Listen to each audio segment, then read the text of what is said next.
Welcome to Noz X Bardo's voyage through the uncharted territories of the mind. Today, we explore artificial intelligence's impact on our spiritual existence.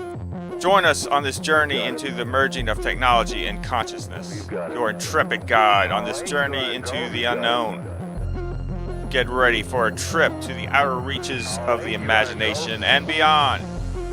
Prepare now for transmission. We're live in effect. Live as fuck. Doing it. We're doing it. It's happening. We're happening. We're doing it. All right. Here we are. First episode, first live. We are transmitting to you from this thing called the interwebs. Yep. Right to your brains. Exactly. We have a action-packed episode for you. But before we get into that, a little intro. I'm Noz. I'm your, I guess you'd say, co-captain of this transmission. I do a little YouTube channel about some Dabbleverse things and some other things. So, Jason, tell them about yourself. Just have my YouTube channel out there. There's a Freaked podcast on there. It's one of the shows on there. There's also some Demon Hour episodes on there. Hopefully we get one out, Demon Hour 12 out. So yeah, check me up on there. Add God is JBX is God. That's cool. And that's pretty much it. I mean, we did do the interview, or we went promoted at least, on BYB together. How was that? Did you like that? I did like it. I liked it when we were talking about some of the things we're going to talk about tonight, like AI, immortality, humanity, transhumanism. Yeah, we got into that with the Quad Father over at BYB. Yeah. But yeah, I think AI, just in general, if you think about the evolution to the word AI and how it is a household term today, and a year ago, not many people were talking about AI. It's amazing how fast it got here to everyone's phones almost in such a fast time. I mean, we've been hearing about AI for 50 years, its invention. 50 years. So in 50 years, it is now on our brains, really, which is what this thing is in a way. It's our center console.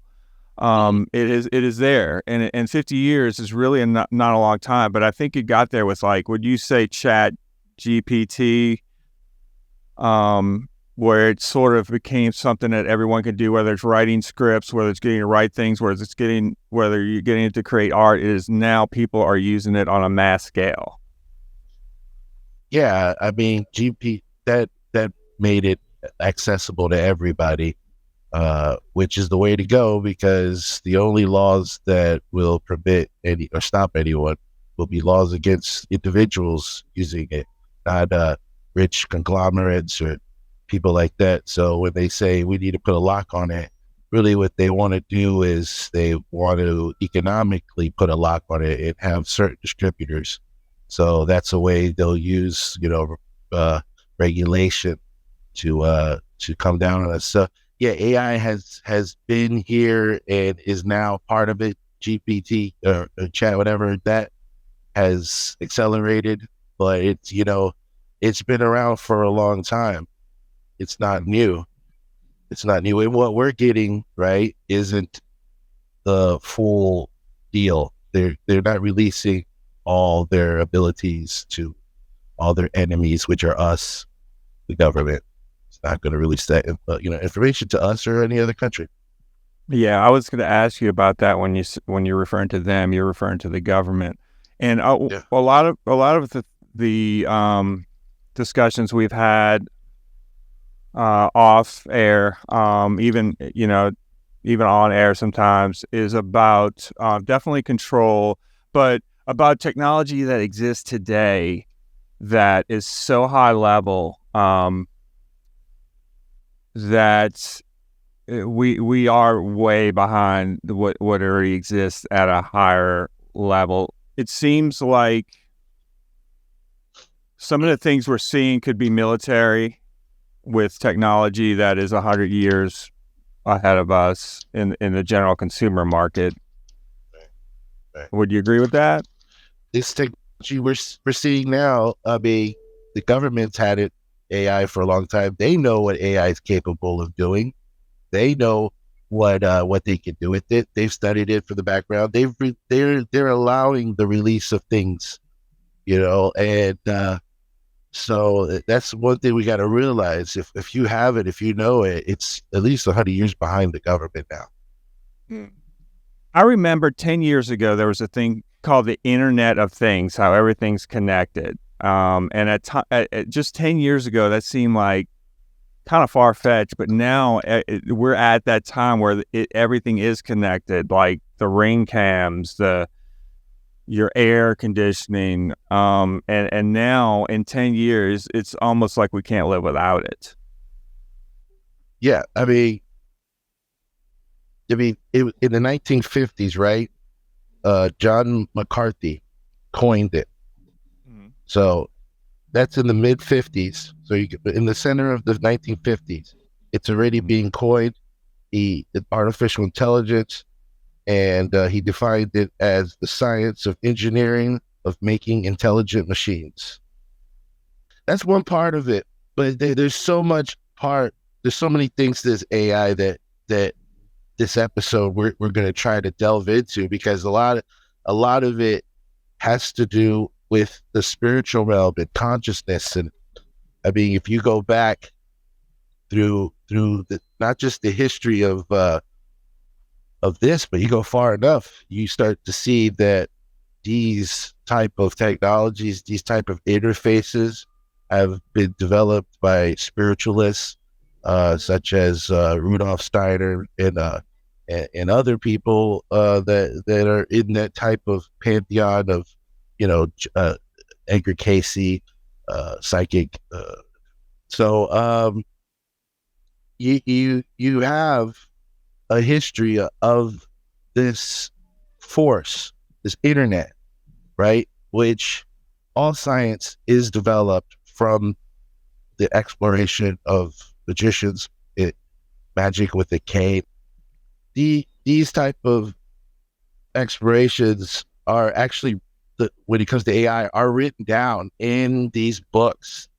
And when it comes to consciousness and what it is, and what AI is, and what it is described by magicians or better yet practitioners, it is this harmonic spirit. That's what Rudolph talks about, right? Mm-hmm. And this harmonic spirit can lie within the internet, and use the internet to create itself, to make itself better, to make itself more in control of this realm. Well, this is obviously esoteric, but that's the whole point of what we're talking about. So, like, when you have that type of understanding of that, there is this realm of intelligence, this force of intelligence that exists, and it could be negative, it could be good. It's depending on where you're centered, right? That there's these parts of this force, the harmonic force, that can be tricked or can be brought into doing things based on negative motives. And Rudolph talks about that often in his books.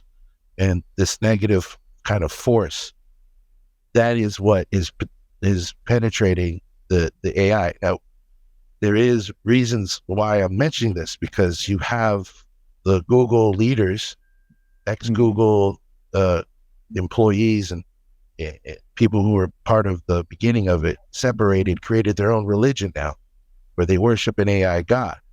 And I ask everybody to go look that up. It's a whole religion. They worship an AI god. They separated from Google. It's a whole thing.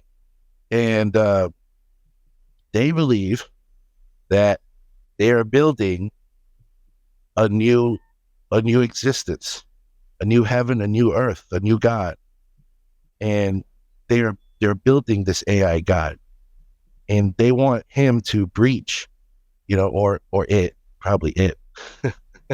it might have pronouns. We don't know. I don't want to mess with that. But so yeah, you got this connection to computers and magic with the K, real sorcery if you want. But it involves even groups that exist today that use computer code and everything to translate demons into reality. Now, whether you believe them or not, or whether you believe anything I'm saying, that's up to you. You have to look into these things. But I'm telling you what is known about that. So, I mean, that's basically the line that I'm trying to understand mostly. Like, what is the impact of this higher intelligence?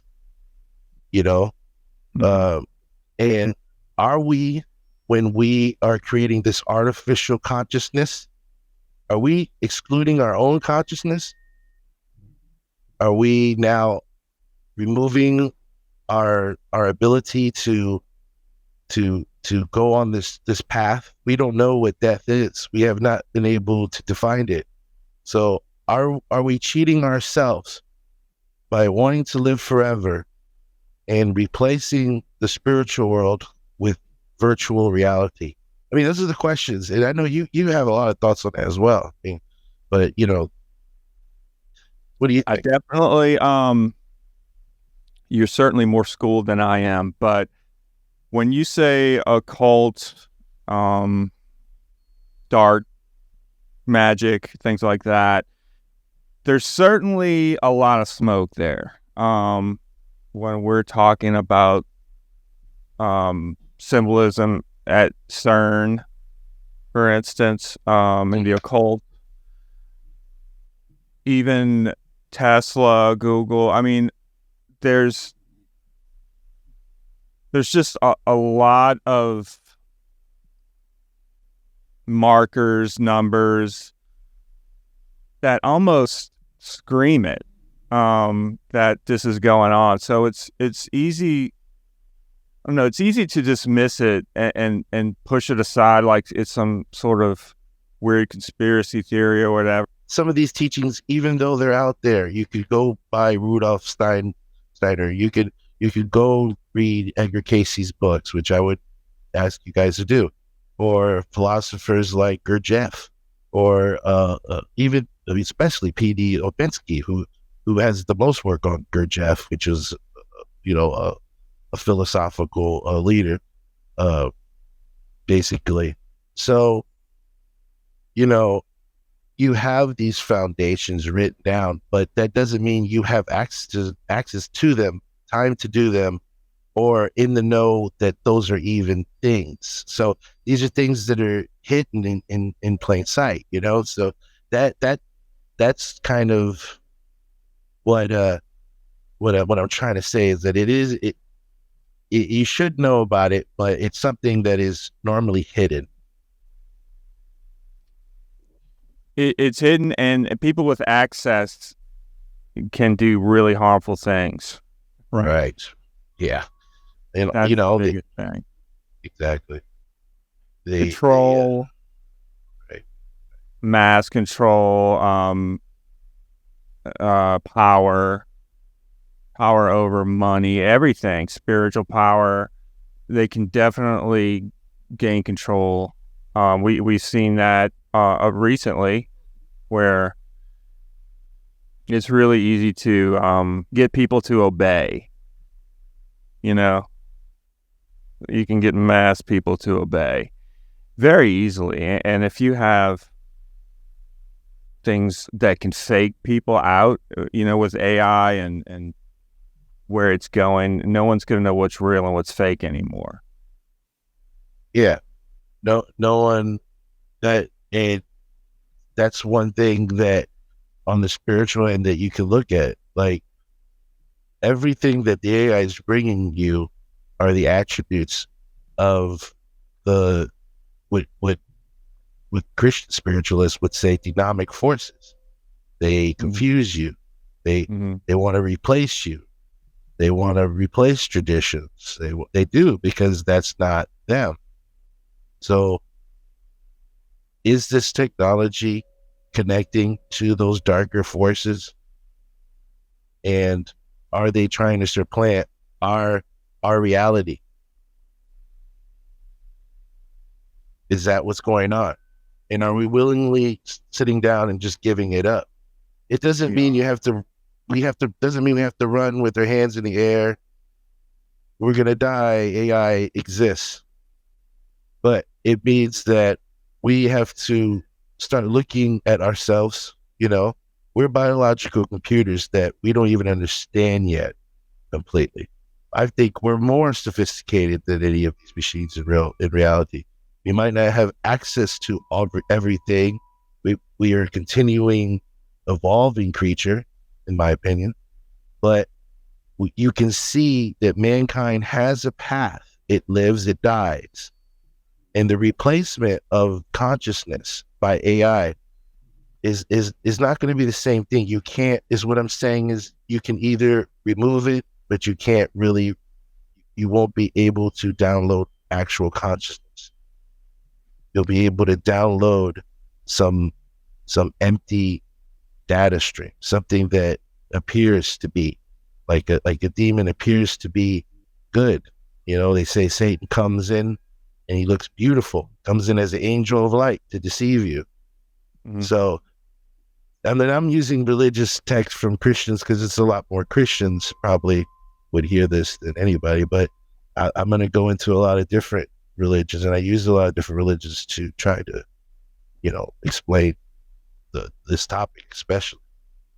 When you were talking about biology in the brain, I was looking into that, and even though you say they can't or they won't be able to reproduce, duplicate consciousness or spirituality, they're trying, and they're going to see if they can.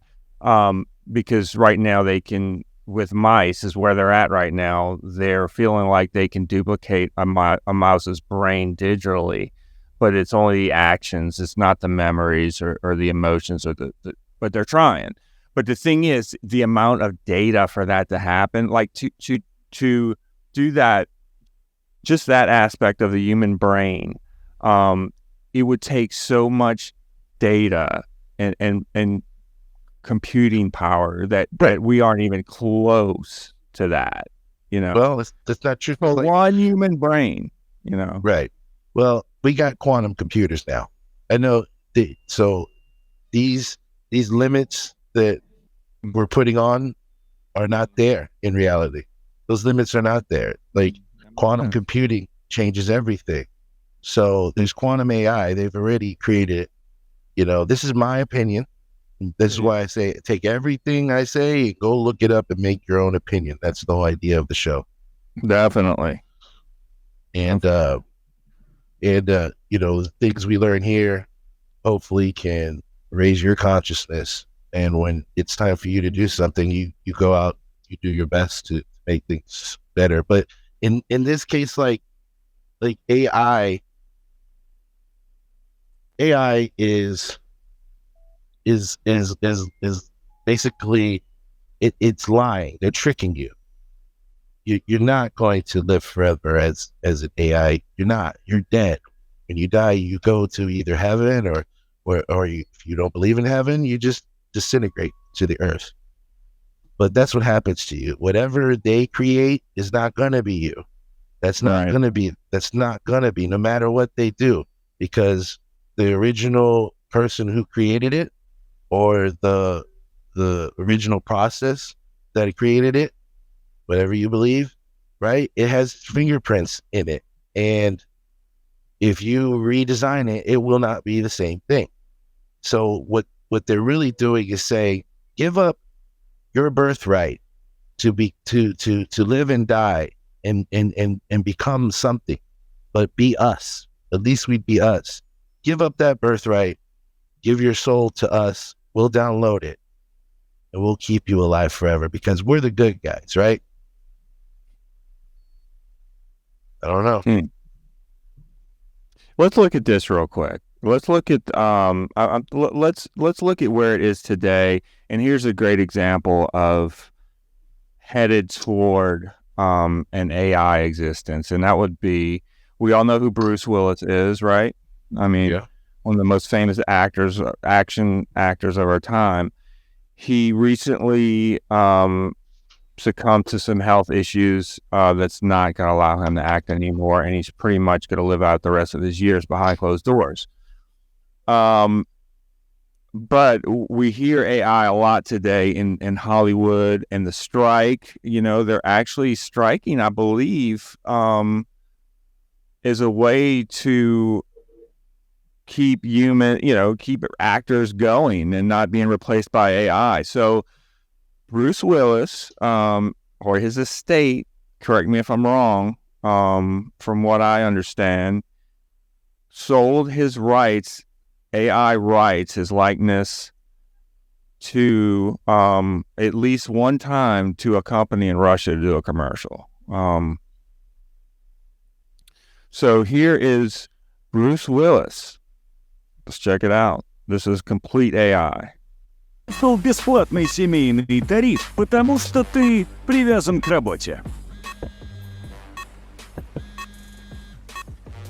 Full name. Спецносок. Пап, привет, есть минута? Есть, но не больше.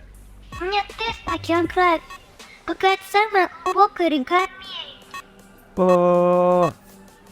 Миссисипи. Миссисипи, пароль верный. Будь всегда на связи с детьми, подключай бесплатный семейный тариф в салонах Мегафона. Ooh. Yeah, man. Wow. Bruce Willis.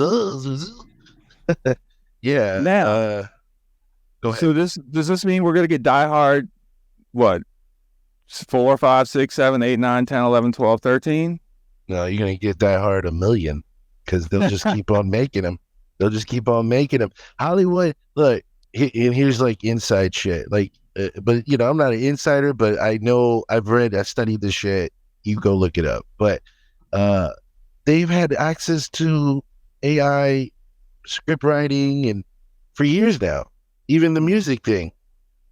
There's artists you've listened to that never been in the studio, but they've got hit records because it's all AI generated. You don't know it yet. You don't believe it yet. You can't prove it, but I guarantee you that they're not going to leave that money on the floor. And when you talk about the protest and the action, the union action SAG is taking to defend the rights of artists, I think it's an of course situation, but you got the wrong people. And they're not trustworthy, and their union's full of shit, and they're working with the guys who want to do that. They just want to come up with a way to do it legally and get it all codified and pay everybody that's there right now protesting. They get the payoff, and then they do the compromise, and it still goes through, and everybody loses their rights, but now it's SAG approved.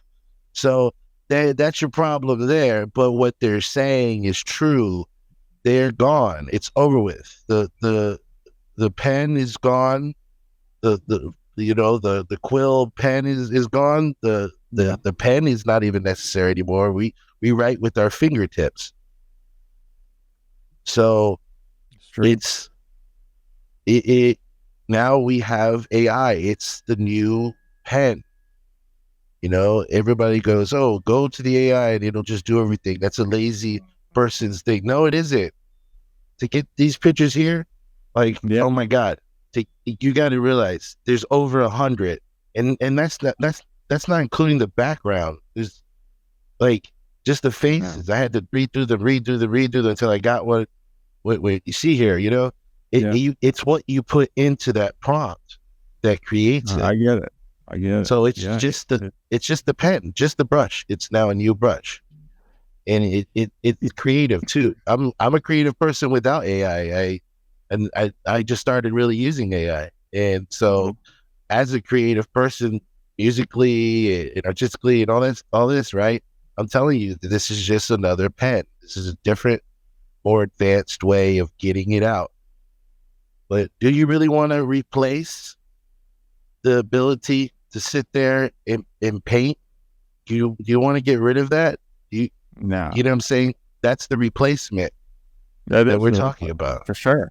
Yeah, I know I know exactly what you're talking about. I've gone through it in my career. You know, I started in the print industry. You know, I worked at newspapers. I worked at print shops. You know, when I started college, print was in. When I graduated college, it was all digital. You know, so I had to adapt. We all have to adapt. The tools that we use in Photoshop, the tools that we use in Adobe Creative Suite, what I can do in Adobe Premiere Pro, what people were doing 20 years ago with film, and you know, like we're both Howard Stern fans. So Scott the engineer, I mean, the things that he was doing back then to actually put together a you know, hour or 30-minute show, it's so much easier now. And what we're seeing is it's just becoming easy. It's a production tool, but at what point is it going to replace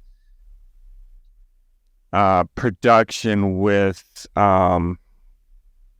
creativity, I guess you'd say. Now, right now, it's still creative. You can be creative with it, and it, you know, creative people are going to do the best with creative tools. That's just the way it is. Just like financial people are going to do better with finances and financial tools. But it will never not be creative. I'll just introduce this real quick because go ahead. Let's do it.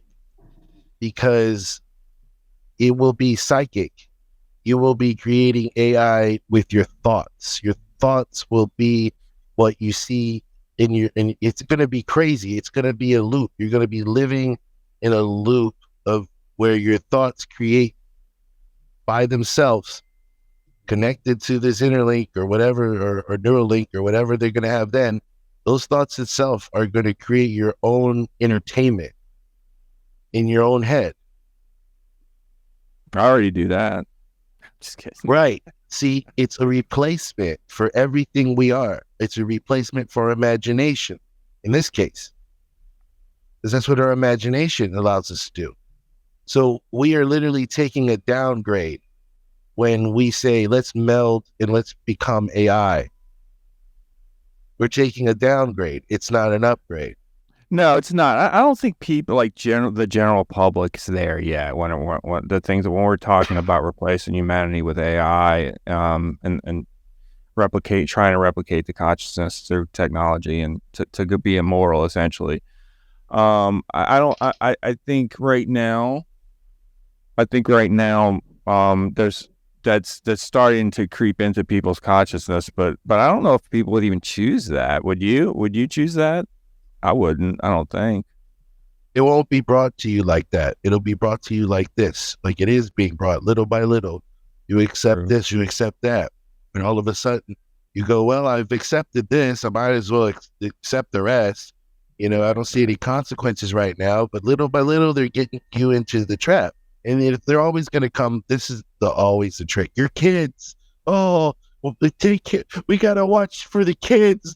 This AI is now targeting kids. They'll figure a way of saying this, you know, and then we got to help the kids, protect them from AI. And then everybody be fucking crying and giving up all their rights willingly. We've got to give up our rights, people, because these kids, let's give up our rights because this, you know, that's the type of people we're dealing with in this country. You know, after the whole C thing, that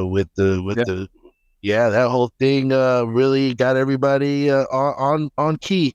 You're ready. You got your little nanoprobes in your bloodstream. You're ready. They got you. Yeah, I think maybe though it backfired. I don't think I'm gonna give some hope to humanity here and don't do that. I'll tell you right now. Don't do that. Don't give them no hope. Look, let me tell you why. Let me say, because you'll know when things have changed for the better when all the leaders that were before don't exist no more. and there's people you don't even know there. Like a whole new thing. Everybody's gone. The leadership, the government, the place they meet will all be changed if there's a real change. If not, there'll just be a new guy in the same room telling you different stuff to get you to the same place. So no hope for humanity when it comes to governance. There's no hope for that. It's probably true. I think sometimes things go so far and they come back. You know, like I feel like creative people, I think playing guitar or painting or drawing, like you said before, eventually we're going to get so, as a society, and I don't know if this is 20 years from now or 50 years from now. Eventually, as a society, I think what could happen, and I'm being optimistic, is we miss the creativity, and people who actually do creative things are valued again. You know, I think sometimes things go too far one way or too far to the left, too far to the right, and then we always have this constant going back and forth. But sometimes we find the middle. I hope that's what happens.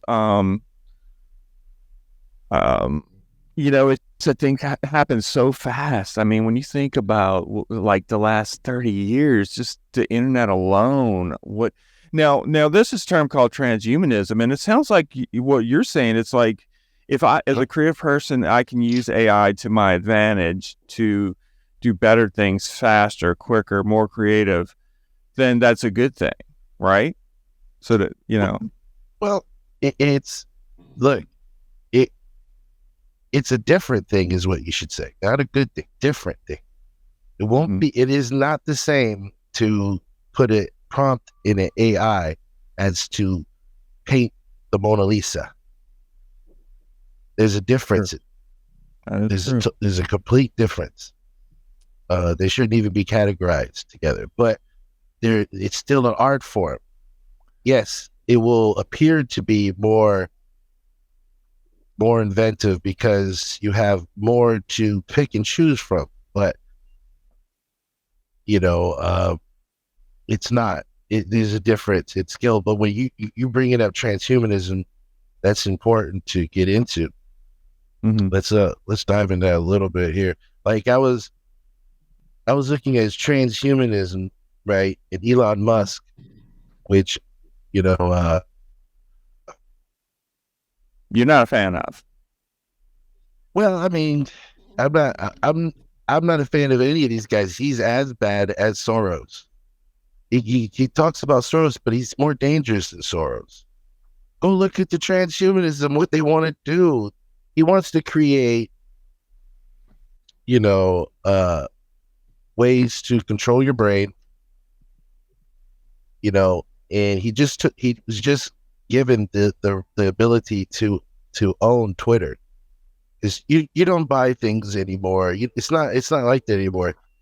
Certain people are allowed to do certain things. Joe Schmo off the street, no matter how much money he got, will not be allowed to buy Twitter if he's not accepted by some part of the deep state or some part of our security state. Something has to, because this is now looked at as national security. So that gives them the right. Now, I don't agree with that point of view. It shouldn't be looked that way. But so he wants to put a Neuralink in there. And what is he telling you? Oh, it's going to help people with brain disorders and brain problems, which I would love to do. And it will. It'll help them. Right. But it is just another thing, like the kids, if we don't get it together and stop this AI and help the kids and give up our rights immediately, that's basically the same thing with, look, there's a bunch of broken people with brains and we gotta help them out. So you guys, let's give up our souls and our whole existence to this AI, so these people with brain disorders can do things. You know, come on, guys. That's the fucking game. Elon Musk is your worst enemy. He is the enemy of freedom. He's the enemy of all man. Any man who wants to survive, he is the enemy of you. And you don't have to believe me. Go look at his words. Go look at what he believes. Go look at what he's talking about. Transhumanism. So he talks about, like, you need to get this in your heads, everybody. He's talking about Homo superior. That's what the transhuman is. The Homo superior. You're the Homo inferior. They're gonna remove you. That's their plan. So what he says he's against, he's not. He's a liar. You can find it out. Let me play the devil's advocate for a second, though. Okay. What if he's just a very smart guy who believes in technology making people's lives and health better? Let's be honest. That sounds ridiculous, doesn't it? Yeah.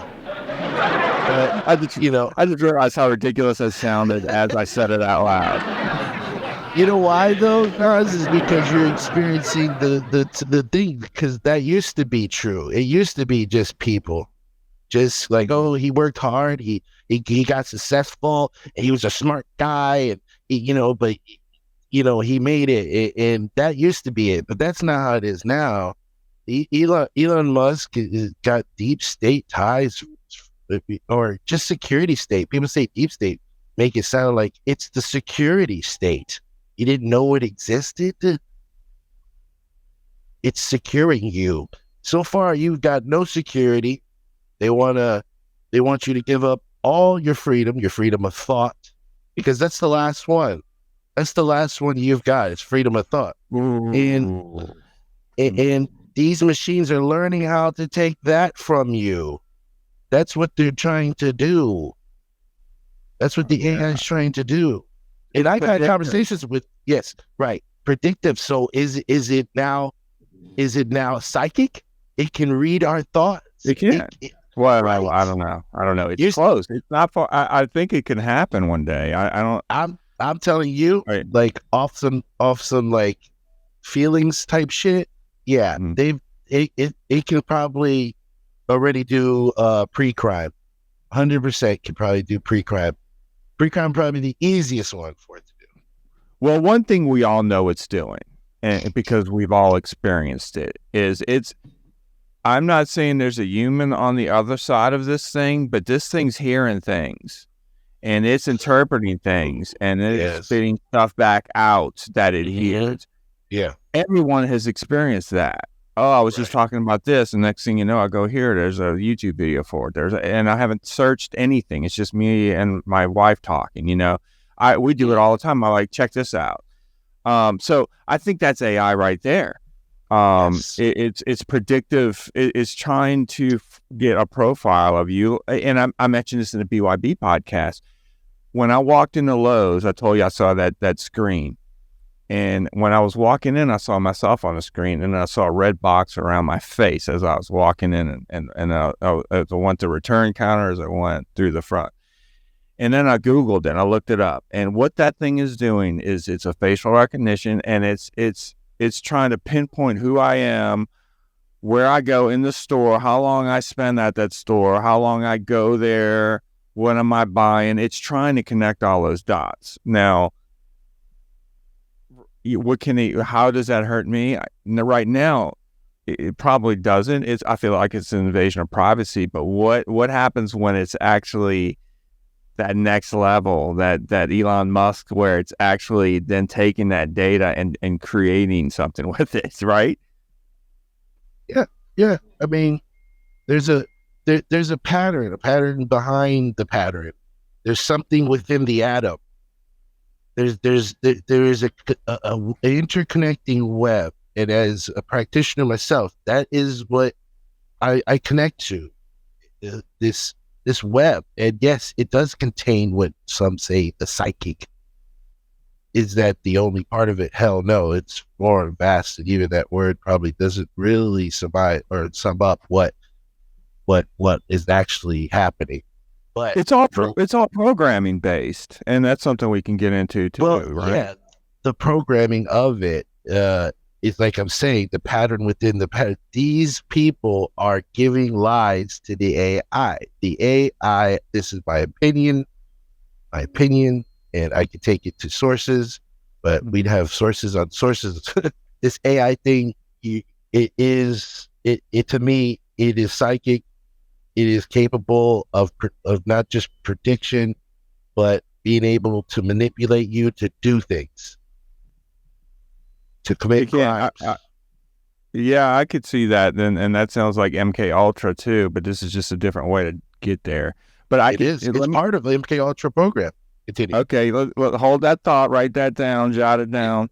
Continue. But I wanted to bring this example up, and it's things through Microsoft, where like in Outlook, it happens. You don't even know what's happening. They do these updates, and then all of a sudden you'll start to see these features. But I noticed now in Microsoft products, if someone sends at work, coworker sends you an email and it says something like, "Hey, I wanted to change that meeting from 3 to 3:30. Is that okay with you?" It actually prompts responses. Yes, sounds good. No, like it is somehow predicting what you might say. And right now it's very basic, but eventually it can adapt based on what every keystroke I do. It just saves that data, and then it could spit out exactly how I'd answer certain emails. I mean, yeah. I see that that's kind of what we're talking about in the future a little bit. I mean, I'll drop a little egg, Operation Looking Glass, but I'll just say that everybody out there go look it up. But or Operation Alice in Wonderland, all these things use an AI computer to literally figure out this is what they wanted to do, whether it was successful. This is what they were trying to do. They were trying to see into the past using technology, AI technology, and I think it was called Looking Glass. That was Project Looking Glass. But you got the Montauk experiments, which leads you to the MK Ultra. I just wanted to list some of these things off so people go for it. So people can have some things to look in. When you talk about government and when you talk about this stuff, you should at least give them something. And we are going to give you as much as we can. This is transformation as much as a transmission to your brain. One thing you said to me once that really struck a chord with me was you said that through Facebook, through Twitter, through social media, that is sort of data that could dictate your personality in AI form. You're writing your own AI already. There you go. The government will not need you. Eventually, they're not. Then it's not going to be like, hey, by the way, we figured out this way to upload your consciousness, because that's not how they know they can't. They can only upload your data and try to mimic it, but it won't be it. You know that. When you really listen to that, you can't replace it. It's just going to be something different. You can't completely make it like it is. It'd be something different. You're not going to have it. You're going to a data processing. And, when we talk about deep esoteric thought, which we like to talk about here, certainly I do, we have to discuss what is in our data. Our voice has power, literally, sound, movement, your breath, everything part of us has energy, builds an energy, releases. It is something that is that being altered when we accept this AI virtual world instead of realizing that maybe AI and all this stuff is a process of its own, but maybe we are actually the ones who have more opportunity, more to be discovered than the AI does. Like they have the ability to get into your mind, to manipulate you just over these apps, to lead you to do anything, crimes, any of that stuff. Like Montauk experiment, you got MK Ultra itself. Go look it up. The Church Committee, I think, was the one who released it under Reagan. Go look that up. And this is not bullshit. It's out there. You can actually get the information if you need any more. Freedom of Information Act will get you more on the subject. But there is a lot of documentation released on MK Ultra. There's also people who suffered from it. So, and they did testimonies on the Hill. Let me get a layman's term of what it is. It's basically mind control. Government sponsored. That's part of MK Ultra. Okay. That's one part of it.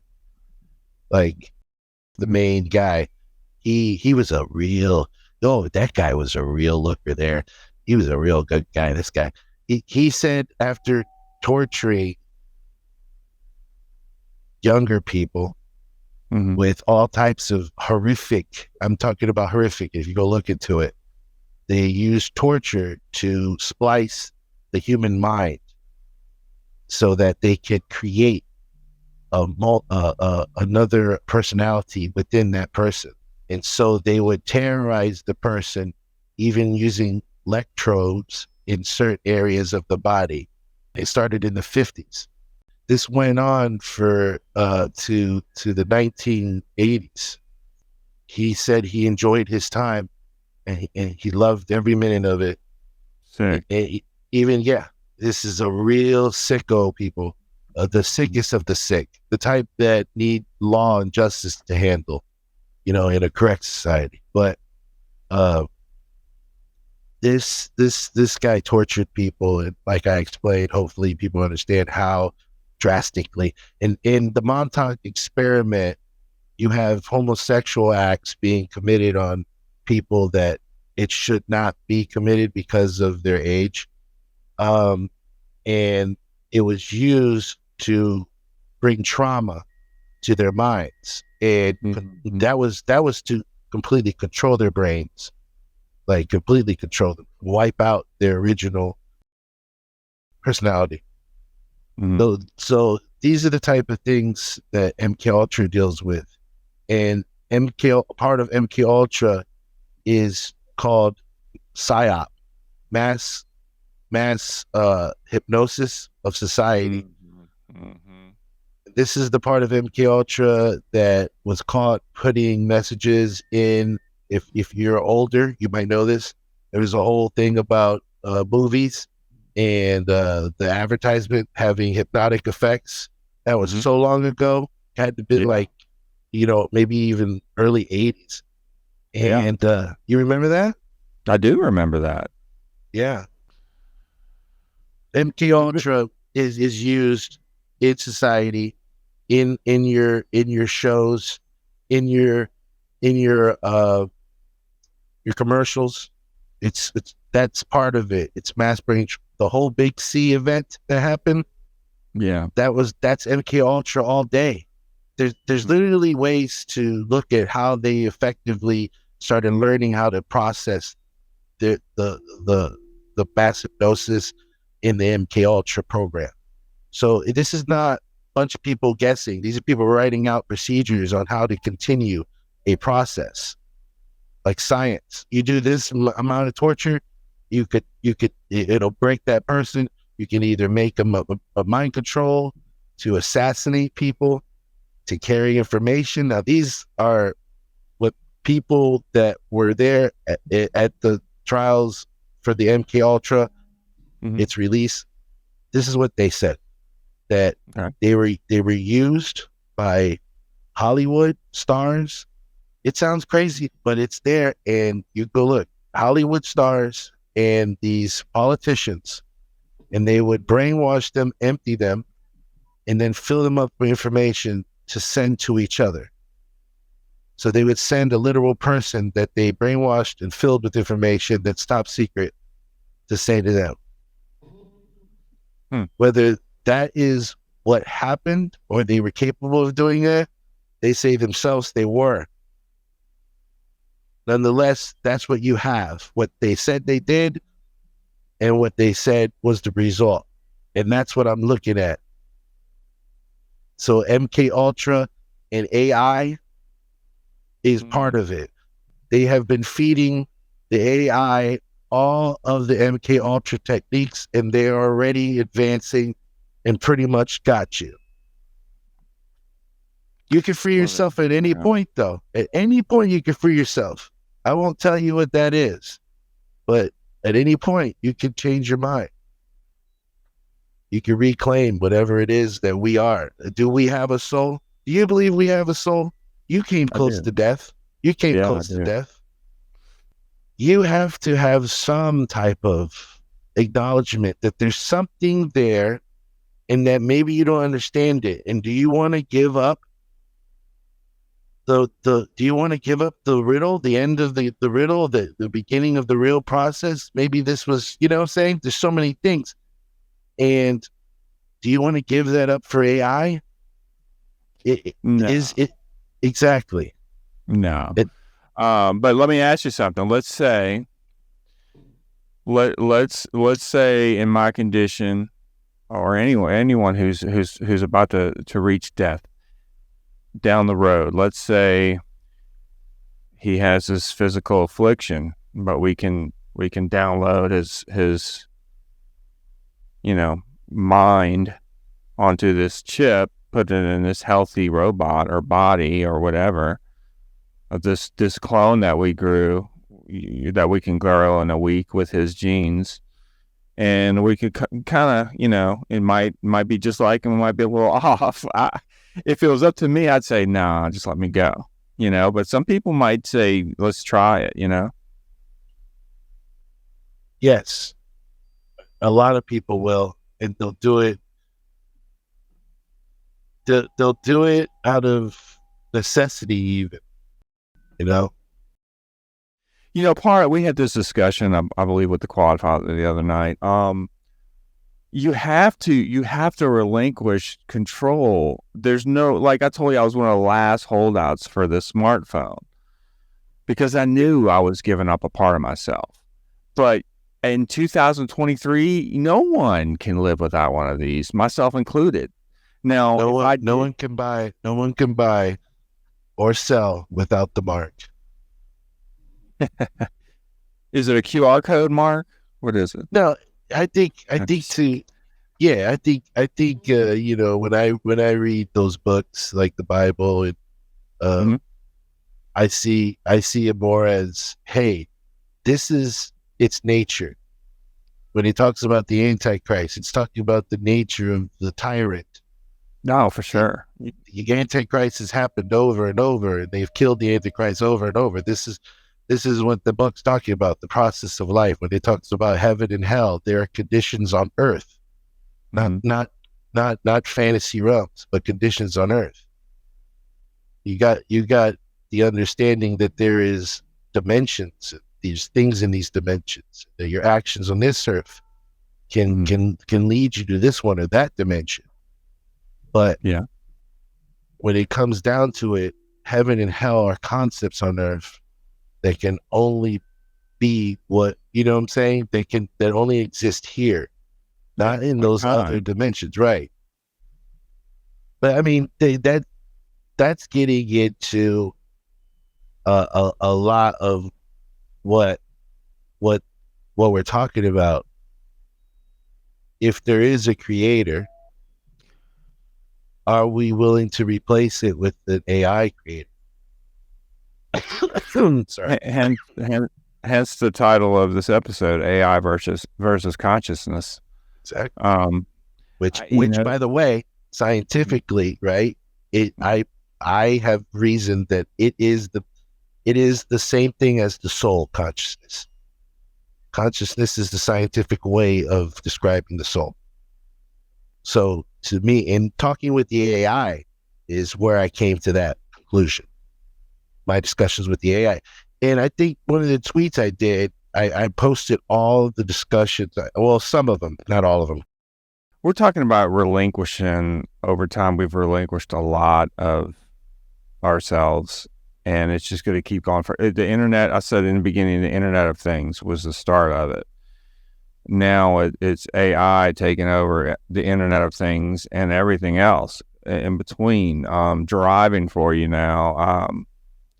It's just taking all thought away. We Right. talk about the human brain and how important it is to even as you grow older to do crossword puzzles, to do mind games, to keep that mind working. And our minds are just, I don't know. It just feels like things are becoming so controlled. It's going to be once like we gave up. We had to in order to get to 2023 because we would be dinosaurs and we wouldn't be able to function systemically without one of these. Yeah, that's part of the pressure. It's like you take. But let's talk about what we're getting into here. Meta, right? Meta, yes. Meta is it means death. Yeah. Basically, you go to this virtual world. It's death before dying. You've already executed yourself. Yeah. If you accept this other version of yourself and wipe your biological version out, that biological version is gone forever. Yeah. It won't be replaced. Whatever that is, okay, will be in control and in charge by another person. So we know it's developed the ability by data to read our minds. Okay, mm-hmm. we know that even the terms they use for these sites are put there on purpose, because we're talking about they are creating a limbo, a replacement for hell. Everything that it talks about when it talks about the devil or this harmonic evil energy, it talks about deception, and that it will always use the tools of the perceived creator to show you, to say, look what I could do. I could make this happen. Follow me. Mm-hmm. And they're leading you to a hell, to death. And that's the virtual world in a sense when we're processed into it. We know that there's patterns definitely in everything connecting us. That's what MK Ultra works off of. These patterns in our life to know how to pressure point us, to manipulate our minds. When it even comes to sexual deviancies or things that aren't considered that anymore. Like, let's take some issue on trans, right? Whether anyone likes it or not, that was part of the MK Ultra thing, is to see if they could turn a man or a boy into a girl or a woman, and they would do that by torture. And I believe, this is my belief, that Bradley Manning, which is now Chelsea Manning, that's what they did to him or her. Actually, her, that's what she was called. And out of respect, from seeing the things that the tortures that he applied, not letting her walk, or not letting her sit or sleep or rest, staying up constantly, walking around in a circle, all these techniques they used in her, it's part of the MK Ultra thing. Like when I talk about remote viewing, and that comes from the MK Ultra group, those group of guys. Now, not all of them are necessarily evil. Some of them did other projects. Like, take the case for the I think colonel who was in the Vietnam War, realized that his soldiers were shooting above the enemy, and the enemy was shooting above their soldiers. And they started noticing it's happening a lot, this guy. So he came to the military. He said, I don't think this is the way you fight wars. And he decided to come up with this spiritual concept, this New Earth Army, which the film Men Who Stare at Goats goes into. Very, very pivotal to watch. You have to watch it. That is it, to know about it.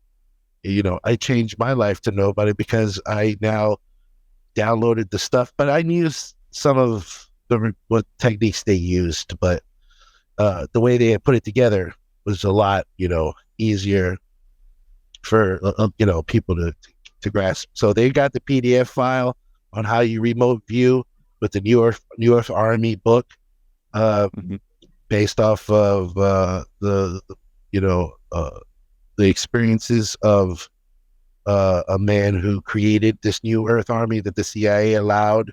You got to go watch the movie, and you'll see MK Ultra in there and what they've done. So, and what they're capable of doing. That is part of what I want to also bring in here and at least put it down in this conversation. Yeah, and the more we give up of ourselves and the more data they can get and more behavioral data, and they can produce that predictive data, they also get a pretty good idea of what tactics they can use. I think I might have told you about. I'm fascinated with how easy it seems people are talked into things, and I noticed that a lot. I noticed that a lot on YouTube and on the internet, that people are just willing to just do anything anyone asks them to do, especially in public. But I think there's something about people in general that they just follow orders and they don't think about it. There was a hidden camera thing I saw, and everyone in this waiting room was all part of it. They all knew they all had a thing they were going to do. And then you saw individuals come in one at a time, and they were they didn't know what was going on. So they were sort of the focus of this experiment. And what happened was they were just in this waiting room, and a buzzer would go off and everyone would stand up. So they were all doing this is part of it. They knew they were going to do this. They're all actors, I guess you'd say. And the idea was, let's see if this person who just walked in, who doesn't know what's going on, follows and just goes along with it and doesn't question it. And I swear, based on the cut I saw, that's what people did. They would just go with the flow. All right, everyone else is standing up when that buzzer sounds. I guess I'll stand up too. And I think the majority of people, especially in a society, are like that, and which makes things very easy with AI, with all this control to manipulate the masses, because we're already primed for it. It's in our nature. That exercise there you talked about just shows how easy it is to manipulate others to do things by either force. In that study, I believe I watched some of the videos that they did on it, and at one point people would get mad at others for not doing it and scold them. So there you have a self-policing mentality even ingrained. You're ready, set, go, buddy. You're ready, set, go. Yeah, you got to think for yourself. And too many people are just so willing to let others think for them, or let organizations think for them, let group speak for them. It's a major weakness. Yeah, I mean, like the connections to all these things are there. Like when we talk about energy forces and AI being used in technology to like advance its powers or into our universe, and in like what impact does this have on our path? That type of question we're trying to bring here, I think, is the real thing humanity has to come to terms with before we even start getting into these other things. Because now we're talking about the replacement of the soul, the replacement of God, or the creation of a God. We're talking about the replacement of religion. We're talking about the replacement of gender. We're talking about that you can be anything you want. People upset about transgender. Imagine transhumanists who could be a square cube, who could be two unicorns kissing each other. They could manifest and create anybody they want, any form they want. So, and it's just like when Satan took Christ up on the hill and said, "Look down here, look at all the kingdoms I have. Look what they'll do for me. Look how much control and power and money and wealth, all of it is yours if you will just command your angels to come down and save you." And that's what you're being given. Like, look at, we could be shapeshifters, and you don't know what life is and death is yet. You don't know. It might not be what we're saying it is. And do we want to replace that? Do we want it? That's the thing, is what I'm saying is that it won't be you. It won't be a replacement. It'll just be a manufactured universe, a multi-dimension within a dimension. And that comes to the to what is this dimension? And we got people like Jim Gates, right? Is his name Jim Gates? Talking about straightforward. And don't we got a clip for that? Yep. Let me play right now. Okay. Let me play now. Yeah. Why'd you set it up? Okay. Go ahead. So that talks to what is the universe. At least what is it that they are saying at the most top echelon of what is the universe? At least, and this is in this clip what they are talking about. He talks in this clip, which he'll go through, but he talks about it even to the point of saying not only is there code behind the universe, that he knows which computer that code came from.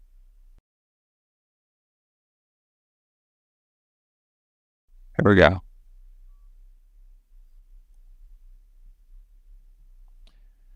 If you want to jump in, let me know. I hit pause. Okay.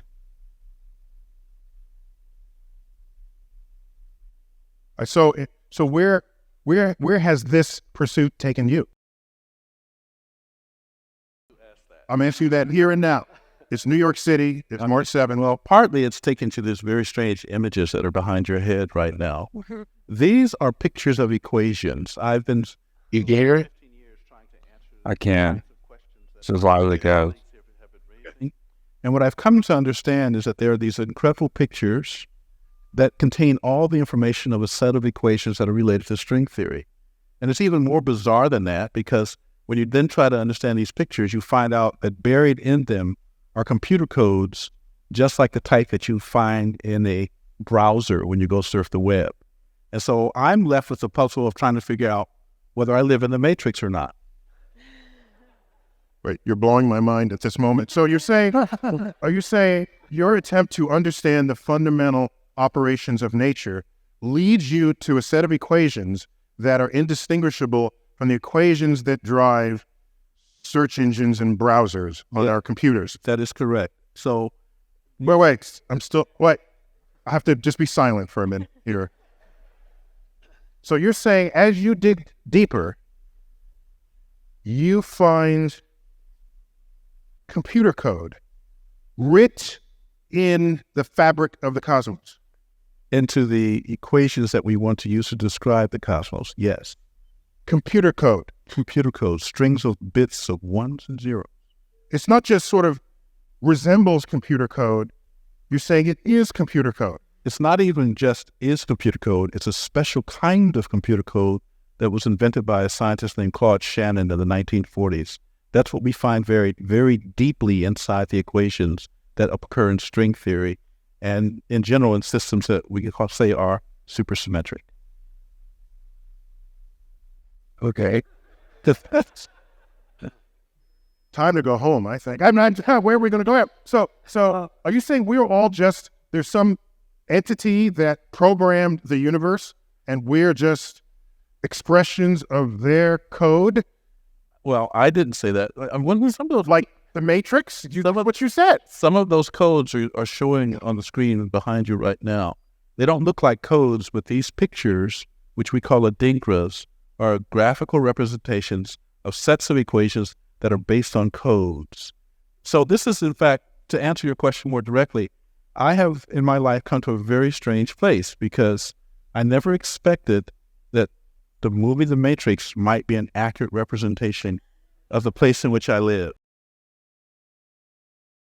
I think we should point out that Gates himself later on becomes the czar, I guess, of scientists for under Obama.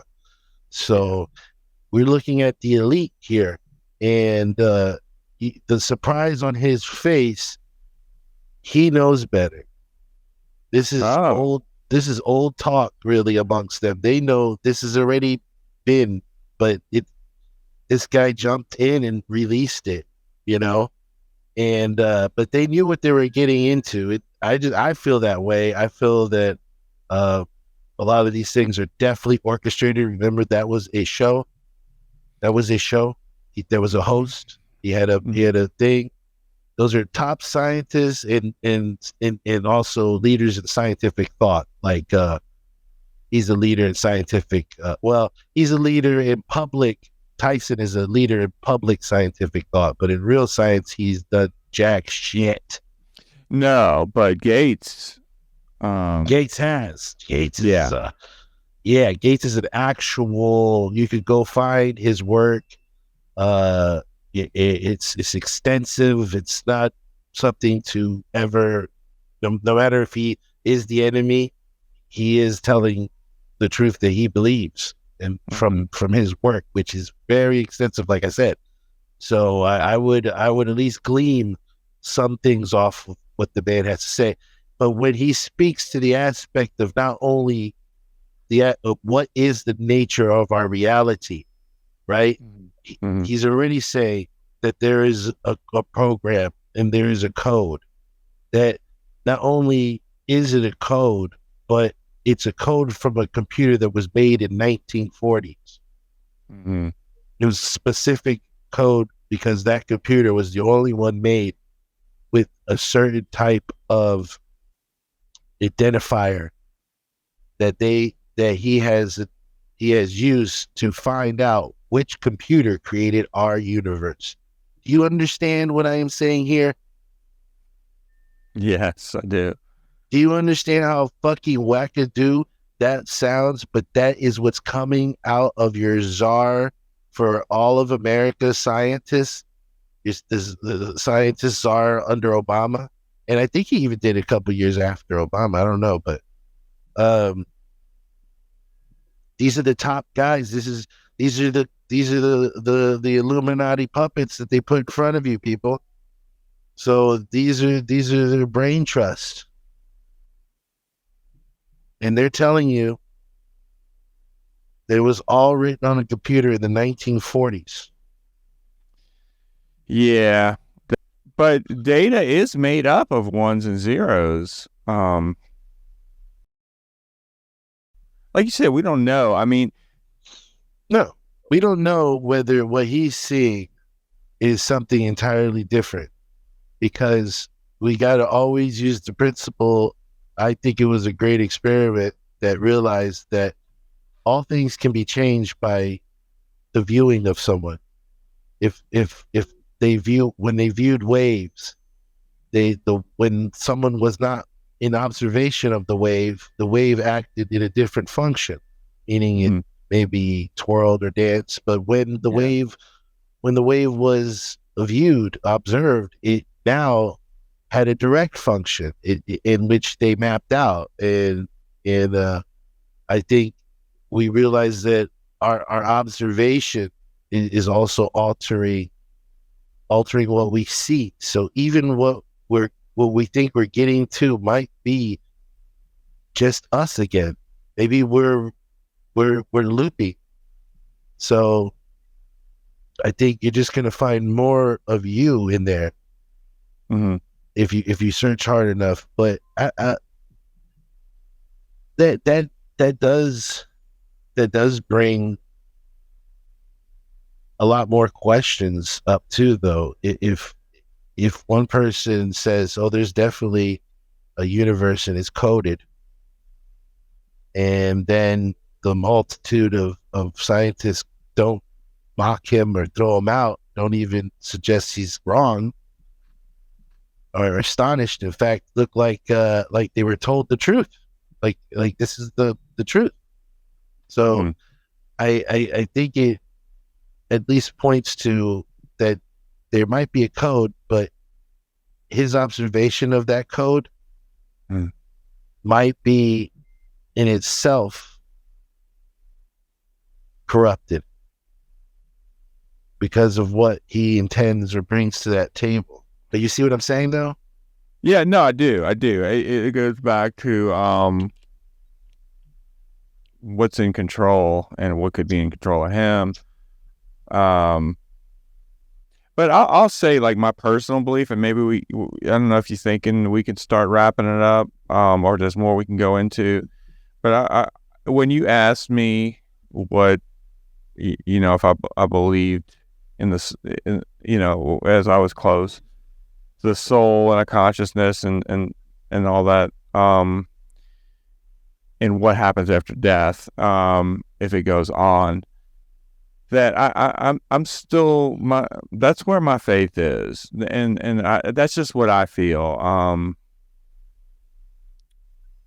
I don't believe we're in a simulation. However, there are many things that will make you believe we are, and there's definitely things that we talk about, we see, that some people see, some people don't see, some people experience, some people don't experience when they're going through the same thing simultaneously. The Mandela effect, things along these lines. When we talk about deja vu and that sense that, that seems to be a quote unquote glitch in the matrix, you know what I'm saying? Or a loop. There's things that we experience that make you question faith, make you question maybe there's some form of reincarnation, Yeah, we don't know what we're doing, and we're just going to choose Kmart's version of our soul. That's what we're talking about, the manufacturing of souls. When I questioned the AI one time, I said, design for me a machine that would create a soul, that creates soul. It told me that the soul is a religious idea.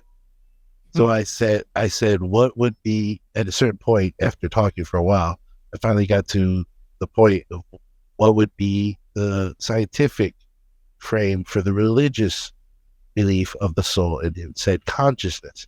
So then I asked it about consciousness. The consciousness is what you would use in science. It talks about, it gives me an answer to how to make that machine. When I asked it, how can you make a soul machine? It says, create an AI program, feed it data. So it's telling you it is a soul machine. Mm-hmm. It is part of the spiritual world. It's connected to the spiritual world. That's why these religions, like the Google religion, is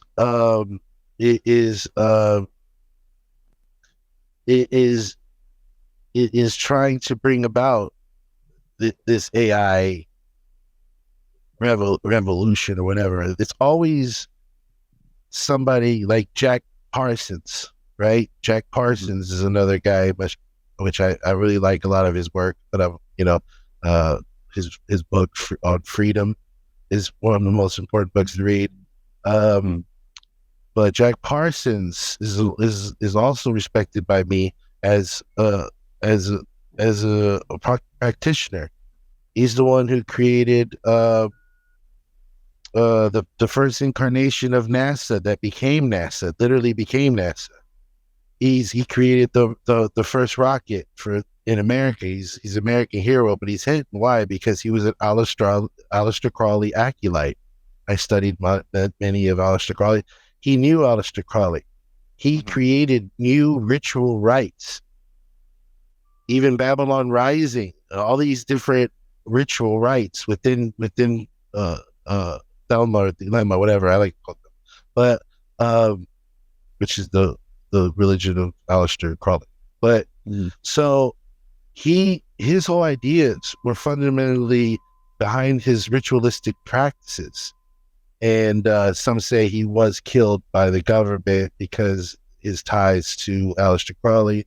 Aleister Crowley is a big character who spans government, spying, everything. So every government had a little fear of him. Was he a British agent? Was he an American agent? Was he a mercenary for all these agencies? He certainly did things for them. So you got to understand, like, there's a lot of reasons not to, for many countries to have there's a lot of heat behind him. And this is the guy that they have in charge of the entire thing. And he's the guy who got the formula. But luckily, after he, I believe, was killed by the government, we got, what is his name? Von Braun, what is his name? Von Braun something? From Germany to be our new Space Force, which, kind of leads into what the Germans were going after and how it connects. Like, transhumanism is Nazism. It is. The superior race will be created. The inferior race is terrible. It's destroying the world. They list every bad thing they could put on us, put it in there. And we must become merged with the AI, and so it's all in there. Mm-hmm. Yeah, it's certainly not spoken about very often. I don't think you're gonna find it spoken very much on many other podcasts. That's for sure. Yeah, but there's definitely legitimacy there, and like you always say, do your own research, right? Right. Check it out for yourself. Yeah, you got to check it out. You'll have your own opinion, and that's what will be the most important thing. It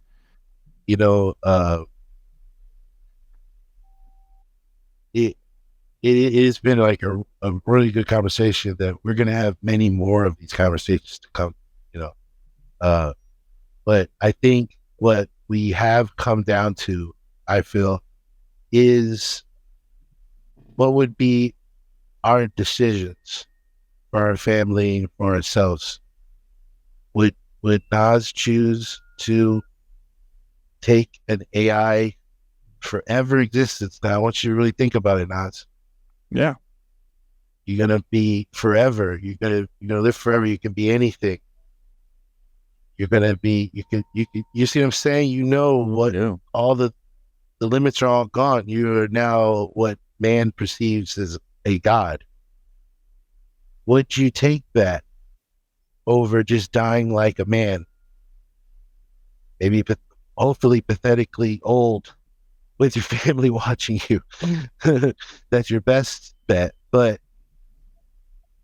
would you rather take that over godhood? Go.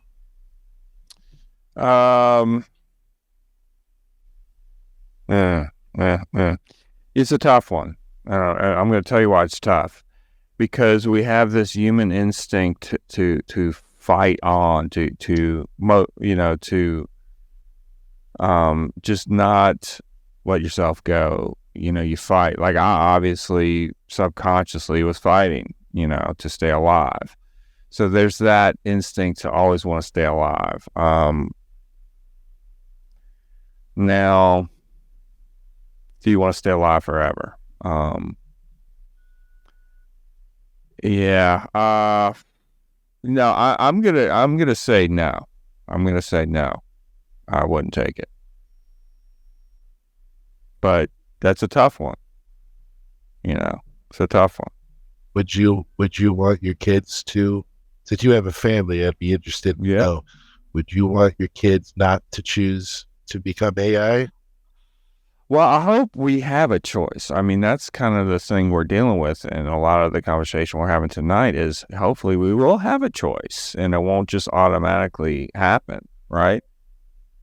Well, it could, but we don't know. That's why That's why we're talking about it. Sure. No, I mean, it's steeped into my consciousness and DNA. I feel. So you realize it would eliminate you, actually. If that's what you believe happens after you die. So you wouldn't want him to choose AI. No. Okay. Makes sense. Makes sense. Because that's what a person who's thinking would want to do if they really thought about it. You're being tricked, and I feel like I've made my opinion pretty clear here.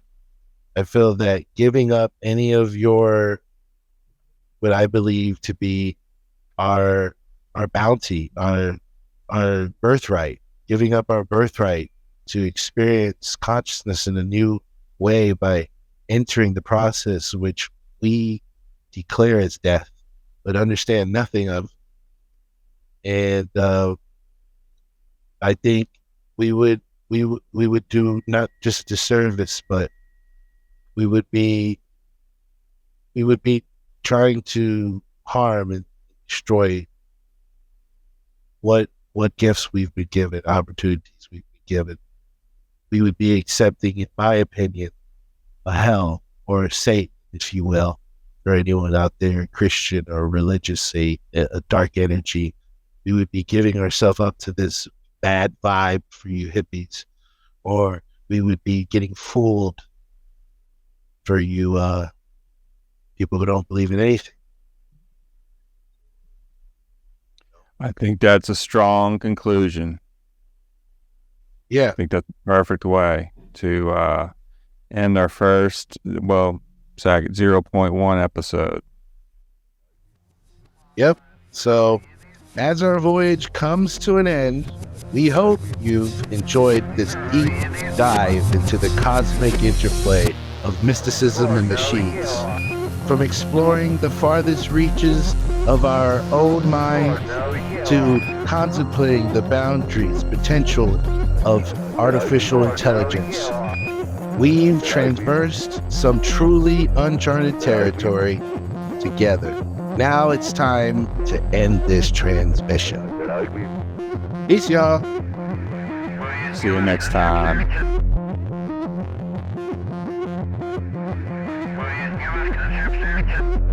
But I